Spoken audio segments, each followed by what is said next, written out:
আসসালামু আলাইকুম। Hello everyone, কেমন আছেন সবাই? আশা করি ভালো আছেন। আমি লাবণী, আমার আজকে আরেকটি নতুন ব্লগে সবাইকে স্বাগতম জানাচ্ছি। এই তো সকালে তাড়াহুড়া করে ঘুম থেকে উঠেই মেয়েকে নিয়ে কোচিনে বেরিয়ে যাচ্ছি। সকালে কোনো রান্নাও করিনি, নাস্তাও বানাইনি। সকালে ফজরের নামাজ পড়ে ঘুমিয়ে গিয়েছিলাম। এখন ঘুম থেকে উঠে দেখি 7টা বেজে গেছে। দ্রুত উঠেই মেয়েকে নিয়ে কোনোভাবে চোখে মুখে পানি দিয়েই মেয়েকে নিয়ে কোচিনের উদ্দেশ্যে বেরিয়ে গেছি। এই যে দেখেন রাস্তায় বেরিয়ে গেছি আর রিকশায়ও উঠে গেছি। এখন দ্রুত মেয়েকে সময় মতো কোচিনে নিয়ে যেতে পারলেই ভালো। আর এই তো দেখেন প্রায় কোচিনের কাছাকাছি চলেও এসেছি। এই যে এখানে একটু জ্যাম পড়েছে, জ্যামটা কেটে গেলে সামনেই নেমে যাব, নেমে মেয়েকে কোচিনে দেব। এই যে দেখেন বিশাল বড় একটা লম্বা জ্যাম। এখন এখানেই নেমে গেলাম আর এখানকার রাস্তার অবস্থাটাও খুব একটা ভালো নয়। আর এই যে এখানে আসার পথে একটু লাইব্রেরির দোকানে ঢুকলাম। এখানে মেয়ের বান্ধবীর আজকে জন্মদিন, ওর নাম তাহা। তাহার আজকে জন্মদিনের জন্য মেয়ে তাহার জন্য কিছু গিফট কিনবে। এর জন্য মেয়ের পছন্দ মতো মেয়ে কিছু গিফট কিনলো। মেয়ে দেখছে মেয়ের পছন্দ মতো মেয়ে কিছু একটা নিয়ে নিবে। তার বান্ধবী সে তার মতোই পছন্দ করে কিনবে। আমি শুধু দাঁড়িয়ে আছি যে তোমার পছন্দ মতো তুমি কেনো, আমাকে এখানে বলো না আমার টাকা দেওয়া দরকার, আমি টাকাটাই দেবো। মেয়ে বলল ঠিক আছে তাহলে আমার বান্ধবীর জন্য আমিই পছন্দ করে নিই। আমি যে আচ্ছা নাও। আর ওই যে মেয়ের গিফট কেনাও হয়ে গিয়েছে, আমি টাকাটা দিয়ে দিচ্ছি আর মেয়ে এখানে একটু কিছু লিখে নিয়ে যাবে। র্যাপিং পেপার চাচ্ছিল কিন্তু র্যাপিং পেপার এখানে নেই বলে এই যে এরকম একটা কাগজের প্যাকেটে মেয়ে কিছু লিখিয়ে দিচ্ছে, তার বান্ধবীকে দিবে। এই যে লাইব্রেরির দোকানে মেয়ে লিখছে আর আমি এখানে দাঁড়িয়ে আছি। বাই দ্য ওয়ে, আপু এন্ড ভাইয়েরা যারা আমার ভিডিওটা দেখছেন, দেখার শুরুতে একটা লাইক করবেন, কমেন্টস করবেন, সাবস্ক্রাইব করবেন, পাশে থাকা বেল আইকনটা বাজিয়ে দেবেন যেন আমার ভিডিও নোটিফিকেশনটা সবার আগে পেয়ে যান।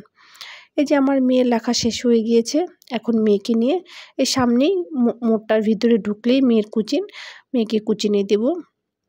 চলুন তাহলে আপনারাও যাই আমার মেয়ের কোচিনে। এই যে মেয়ের কোচিনে তো চলেই আসলাম। এখন মেয়েকে কোচিনে দিয়েই আমি দ্রুত বাসায় চলে যাব, কারণ সকালে নাস্তাটাও বানাইনি। মেয়েকে হালকা পাতলা কিছু কিনে দিয়ে গেলাম, বললাম তুমি এটা খাবে আর ছুটির সময় আপনাদের ভাইয়া এসে নিয়ে যাবে, আজকে আর আমাকে আসতে হবে না। এই তো দেখেন হাঁটতে হাঁটতে খিলগা পর্যন্ত চলে আসছি। এখান থেকে সিএনজি যায়, সিএনজিতে চলে যাব, গিয়ে 8 নম্বরে নামবো। তো 8 নম্বর থেকে 1 মিনিট হাঁটলেই আমার বাসা। এই যে সিএনজির কাছে চলে আসছি, রাস্তার এপারে চলে আসলাম। রাস্তাটা ক্রস করে এখন দেখি সামনে একটা সিএনজি পেলে ওখানে সিএনজি। এগুলিতে সিএনজিগুলোতে পিছনে 2 জন নেয় আর সামনে 1 জন কিংবা 2 জন নেয়। ওরা ওদের একটা লিমিট আছে। এই যে দেখেন এখানে সিট একটা খালি আছে, এখানে বসে পড়লাম। আরেকজন হলেই সিএনজিটা ছেড়ে দিবে। এই যে আলহামদুলিল্লাহ আরেকজন চলে আসছে। এখন সিএনজিটা ছেড়ে দিবে। বাসায় গিয়ে দ্রুত নাস্তা বানাতে হবে, দুপুরে রান্নাটাও করতে হবে। আজকে ঘুমাতে গিয়ে একটু আরাম পেয়ে ঘুমাতে গিয়ে সব সর্বনাশ হয়ে গেছে। কখন কি করব, ইনশাল্লাহ গিয়ে দ্রুতই সব কাজগুলি সারবো। আর এই যে সিএনজিওয়ালা মামা সিএনজি চালাচ্ছে আপন মনে, আর আমি তো আপনাদের জন্য একটু ভিডিও করে নিলাম। ভিডিও করতে করতে আপনাদের সাথে কথা বলতে বলতে এই তো দেখেন সিএনজি স্ট্যান্ডে চলে আসছি, ভাড়াটা দিয়েও। এই যে এখানে একটু হাঁটতে হবে। এই তো প্রায় বাসার কাছে চলেই এসেছি। আর এই যে চলেও আসছি, এখন বাসায় যাব। আসার সময় রুটি কিনে নিয়ে আসলাম, পাউরুটিগুলি কিনে নিয়ে আসলাম বড় একটা। এটা এখন খেয়ে তারপরে রান্নায় যাব। আপনাদের ভাইয়া বলল নাস্তা বানানোর দরকার নেই, সে নিচে আছে, সে দোকান থেকে কিনেই দিল, আপনাদের ভাইয়াই কিনে দিয়েছে। আর এই যে দেখেন বাসায় চলে আসছি। বাসায় কিন্তু সকালে কিছু কাজ করিনি, সকালে বিছানাটা পর্যন্ত তুলতে পারিনি। এই যে ফ্রিজের কাছে চলে আসছি। আগে মাছটা ভিজিয়ে রেখে তারপরে ঘরের সব কাজ করে ফেলবো। মাছ ছাড়তে ছাড়তে এইদিকে আমার ঘরের সব গোছানো কমপ্লিট হয়ে যাবে। এই তো মাছটা বের করে নিলাম। চলুন এটা ভিজিয়ে দিই, ভিজিয়ে তারপর অন্যান্য সব কাজগুলি করব। এই যে বিছানা বালিশগুলি সব নামিয়ে নিয়েছি। এই যে এখন বিছানা চাদরটা আজকে বিছিয়ে নেব। আর যে চাদরটা ছিল ওটা আজকে তুলে ফেলবো, ওটা ময়লা হয়ে গিয়েছে। চাদরটা বিছিয়ে নেই, বিছিয়ে ঘরটা গুছিয়ে পরিপাটি করে তারপরে দ্রুত রান্নায় চলে যাব। এদিক দিয়ে আমার সব বরফগুলিও মাছের বরফ ছেড়ে যাবে, মশলার পেট বের করেছি সেগুলিও ছেড়ে যাবে। আর এইদিকে দেখেন এই যে কাজ করতে করতে রান্না করতে করতে আমার মেয়েও চলে আসছে। এই যে আপনাদের ভাইয়া কিন্তু এক ফাঁকে গিয়ে আমার মেয়েকে নিয়ে আসলো। মেয়ে আজকে বলছে আমাকে ভিডিও করতে হবে না, আমার এখন খারাপ লাগছে। আর মেয়েটা একটু অসুস্থ নিয়ে আছে, কোচিংয়ে পরীক্ষা ছিল। মেয়ে আসলে জিজ্ঞেস করেছি তোমার পরীক্ষা কেমন হলো? মেয়ে বলল ভালোই হয়েছে, কিন্তু একটু নাম্বার ছাড়তে হয়েছে, 4 নাম্বার ছেড়ে আসছে। মেয়েকে বকছিলাম, অসুস্থতার জন্য মেয়েকে বকতেও পারছিলাম না, আবার বকেও দিয়েছি। বকছিলাম আর মেয়েকে বলছিলাম বৃহস্পতিবার তুমি স্কুলে যাওনি, শুক্রবার তোমার স্কুল বন্ধ ছিল, আজকে শনিবার তোমার সেটাও স্কুল অফ, তারপরেও কিন্তু নাম্বার কেন তুমি ছেড়ে আসলে?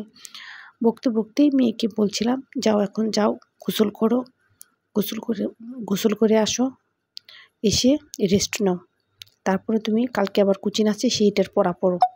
মেয়েকে একটু রেগেই বলছিলাম। এই তো এই যে দেখেন এখানে রান্না করছি, মেয়ে চলে আসছে, কিন্তু কোচিং থেকে আমার রান্না শেষ হয়নি। রান্নাটা মোটামুটি প্রায় শেষের দিকে, শুধু একটা রান্না বাকি আছে। ডাউলটা মোটামুটি হয়ে গেছে, শুধু ডাউলটা একটু বাগার দিয়ে দিব, বাগার দিলেই ডাউল হয়ে যাবে। আর এখানে এই যে মশলাটা কষিয়ে মাছটা কষাতে দিয়ে দিচ্ছি। আজকে মাছের মাথা দিয়ে তারপরে মাছও দিয়েছি কিছু, দিয়ে পুঁই শাক দিয়ে রান্না করব। দেখি মাছের মাথা দিয়ে কিন্তু পুঁই শাক রান্না করলে ডেস, তারপরে আর এই যে এই চুলায় ডাউলটা বাগার দিয়ে নিচ্ছি। ডাউলটা বাগার দিলেই ডাউল রান্নাটা হয়ে গেছে। এদিকে ভাতটাও হয়ে গেছে, ভাজি করেছি সেটাও হয়ে গিয়েছে। মোটামুটি রান্না প্রায় শেষ, শুধু এই মাছ রান্নাটা হলেই রান্নাটা হয়েছে। এটা পুঁই শাক দিয়ে যেহেতু রান্না করব, খুব একটা সময় লাগবে না। হালকা পুঁই শাক তো একটু অল্প একটু ঝোল দিয়ে রান্না করলেই হয়ে যায়। এই যে কষানো হয়ে গেছে, ওটা পুঁই শাকটা দিয়ে মশলার সাথে কষিয়ে এটা ঢেকে দিয়েছিলাম। এই যে প্রায় রান্নাটা হয়েই গেছে।